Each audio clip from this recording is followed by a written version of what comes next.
Hello, my name is Junior. Balachander introduced me in Ivargal, and today I am going to reintroduce you to him.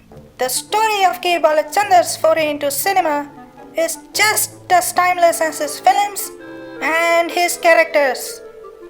A young writer with a passion for storytelling, first trying his hand at the short films of yesteryears, stage plays, before finally breaking into cinema with his radical ideas and relevant themes. KB set the path for the generations to come and entertained us for decades on three mediums, namely plays, cinema, and TV. Enough of the introduction. I'll let Kishore take over, okay? Hi, my name is Kishore and this is Moving Images.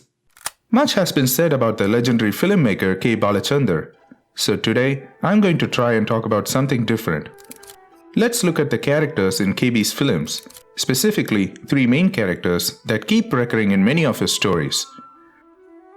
The time and settings might differ from film to film, but you will surely find these characters among them.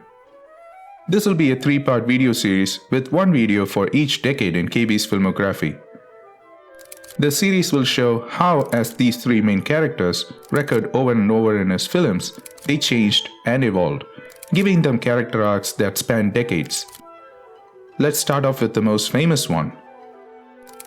Our young filmmaker has made a name for himself with his first few films.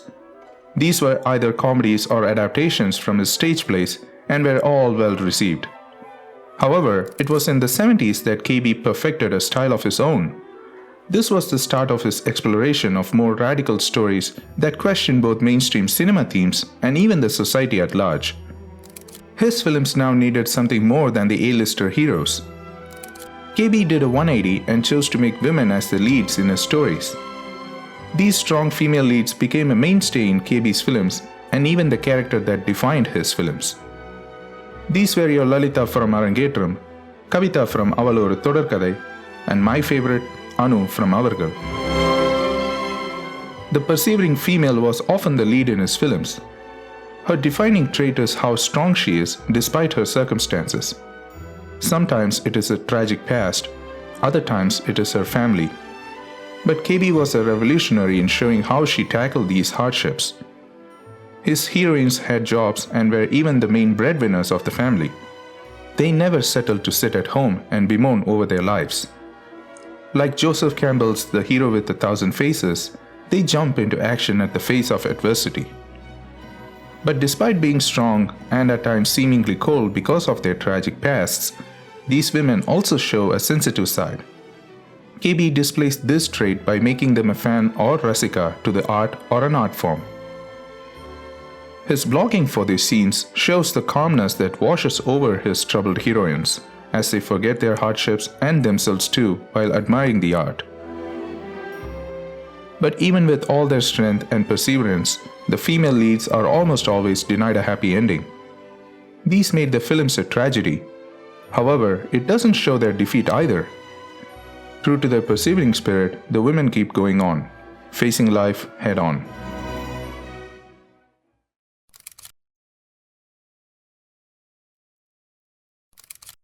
What would be a good foil to a strong female lead? A sensitive male lead, of course. The sensitive male was the antithesis to the mainstream heroes we largely see in Tamil films. They did not perform stunts, nor did they have females fawning over them. They were KB's idealistic men. In the 70s, the sensitive male served as the man we wanted our persevering female to end up with, the happily ever after she deserved. Hence, these characters were shown to have largely no character flaws, and were also victims to their circumstances like the female lead. They were also the artists the female lead admired. Their art, in a way, offered the female lead a moment to forget their hard lives, an escape if you will. KB's films never had the female lead getting her man, but making the man this desirable through how sensitive and relatable they were made the heartbreak at the end even more effective. An interesting thing to notice here is how the sensitive male kind of evolved even within this decade. What was perfected by Nagesh was slowly being changed by KB when this man started playing the role.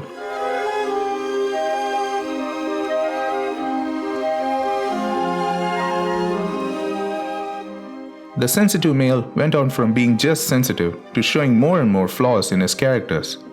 No longer was he the ideal male lead as the decade drew a close and went to the 80s. He was capable of anger, frustration, and even some of the traits of the characters I'm going to talk about next. Finally, the obsessive villain. Like how Kamal made the sensitive male character his own, another heavyweight made the role of the obsessive antagonist his own. His portrayal of Ramanathan, the ex-husband of Anu in Ivargal, is a perfect realization of this character. These very obsessive males serving as the antagonist to both the persevering female and the sensitive male. Often, the obsessive male were the reason for the female's tragic past. The obsessive antagonist is obsessed over the life of the female lead and tries to shape her into his liking. This is in stark contrast to the sensitive hero who likes our heroine for the way she is. The obsession leads them to spoil the life of the female lead. இன்னும் ஒரே ஒரு ஆசை இருக்கு. நீ கதறி கதறி கண்ணீர் விடுறதை நான் பார்க்கணும். இந்த நேரத்துலயும் நீ கண்ணீர் விட மாட்டியா? An embodiment of pure villainy, the obsessive, however, still remained relatable. Granted, none of us are going to the extreme lengths as these characters, but we all felt the pang of jealousy, lust, and obsession they feel, and that makes them even more dangerous, as they could be us.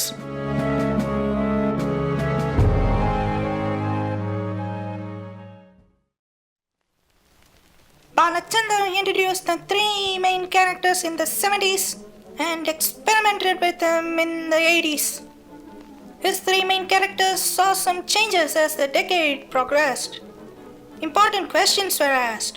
Can sensitivity lead to obsession? Can the villain become the hero? And vice versa. What changed in his strong females? We will explore this and more in the second part of this video series, where we go to the 80s. Until next time, this is Junior signing out saying, எடா மேல மேல எடா மேல பேசுன்னு சொன்னது. ஏன்டா அவ்வளவுதானே மனப்பாடம் பண்ணிருக்கேன்.